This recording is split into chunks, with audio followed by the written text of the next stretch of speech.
Greetings Game Watchers, I'm Chris Capel and prepare to return to the wasteland, peeps. Welcome to the review of Fallout 4. Keeping things basic, your character starts in pre-war America just before the bombs fell. Fortunately, you and your family have an invitation to the local vault, and make it to Vault 111 just before civilization is annihilated. From there things only get worse. You're cryogenically frozen, woken up 200 years later, and your son has been stolen. You have to survive the Commonwealth wasteland, make allies, or don't, and get him back at all costs. The story is okay, although its main job is to move you around the world to experience everything the game has to offer. Unfortunately, the way Bethesda does this completely ruins their own central narrative. Any parent would literally stop at nothing until they find their child, but the Vault Dweller forgets his son immediately after leaving Vault 111. You can't even ask the first group of people you meet about him, but you're totally happy to single-handedly fend off raiders, build a community and plant carrots for them instead. Many open world games struggle to keep the relevance of their dramatic central story and still allow room for all their many silly diversions, but Fallout 4 is probably the worst attempt at reconciling the two that I've ever seen. Fortunately, you're probably not playing a Fallout game for its story. The general dialogue is pretty good and there are some great characters like synthetic private detective Nick Valentine, but Obsidian's New Vegas still wipes the floor with any of Bethesda's efforts in either department.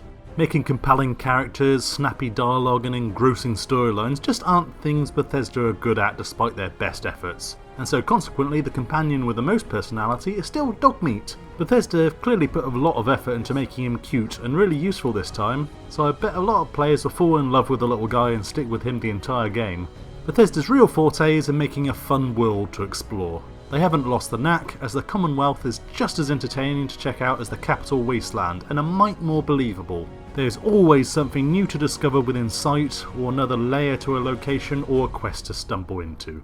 It's also the little things to discover that make the world so compelling, such as a skeleton in bed with a tree that killed him still on top of him.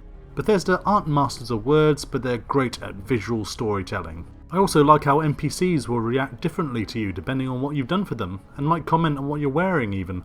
Companions will even talk to you more depending on how much they like your actions. Little things, but they make Fallout 4 feel a more satisfying place to live than many other open world titles.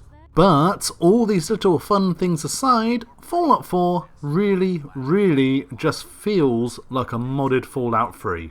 Every single moment of the gameplay feels like Fallout 3. The gunplay and exploration work the same.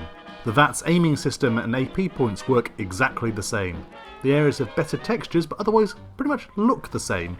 The creatures are all the same. Lockpicking and hacking are the same. Everything you do while exploring or shooting, I'd say as much as 90% of Fallout 4 feels exactly like Fallout 3. This is not necessarily a bad thing, as Fallout 3 is a very great game and everything in it still works very well, but I'm old school in that I want a numbered entry to a series to offer more than just a slight graphical facelift. Most importantly though, Bethesda haven't fixed any of the problems in Fallout 3. Inventories are still a boring alphabetical list of items, and when you go to trade things you'll literally be presented with a gigantic list of every single item in your inventory. The menus are still pretty clunky and unhelpful, and the map screen is something I don't think Bethesda will ever get right. Third person is still terrible. Interior locations still require loading screens and characters still disappear pathetically while transitioning. Companions still get in the way or block you, and I lost count of the amount of times Dogmeat actually got me killed, and more. If you name something you didn't like about Fallout 3, it's probably still here in Fallout 4. There are a few new additions to the gameplay which are pretty much mods, but they're welcome nonetheless. The first is the inclusion of outposts that you can customise whatever way you choose, protect with turrets, fences, guard posts etc, and help keep residents happy. You can ignore this part of the game entirely, but it's nice to have a base of operations where you can always find upgrade stations. Oh yes, upgrade stations. Weapon, armour and power suit, where you can now customise and mod all your important items. And yes, the power suit isn't just a powerful bit of clothing anymore. It can be changed, repaired, upgraded, and requires a fusion core to run, and it's basically a mini mech suit. The ability to cook food is cool too. They're all minor additions, but they're very welcome, despite the game not explaining how to do any of this very well. Graphically, Fallout 4 isn't the sharpest game in the next-gen box, but the Wasteland still looks pretty on high, and even Ultra runs really well on my mid-level PC. And there's still lots of little artistic details that make places like Diamond City or the Glowing Sea look gorgeous. However, character models still look stiff and lifeless.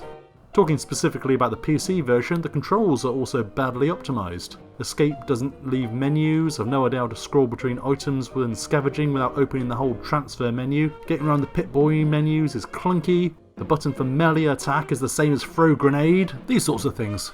Oh, and I hope there's a day one patch that actually allows you to alter graphic settings within the game. Fallout 4 is a superb game. The huge and compelling game world to explore, entertaining combat and many quests that will keep gamers hooked for over 100 hours of single player only fun. Yes, the story is literally forgotten the moment you leave it, but other than that, everything great about Fallout 3 is back, which is both a blessing and a curse. Fallout 4 really does feel like Fallout 3 with just slightly nicer graphics and a few mods thrown in. And while Fallout 4 has everything that made the last game great, it has all the weaknesses too, like a terrible inventory menu, stiff character models, interior locations requiring loading screens, and more. That all said, I gave Fallout 4 a still very good score of 8.5. Fallout 4 is an amazing game that I doubt anyone will be disappointed by, but it's not unique. And I still prefer Fallout New Vegas. Thanks for watching everyone, Chris Capel and GameWatcher out.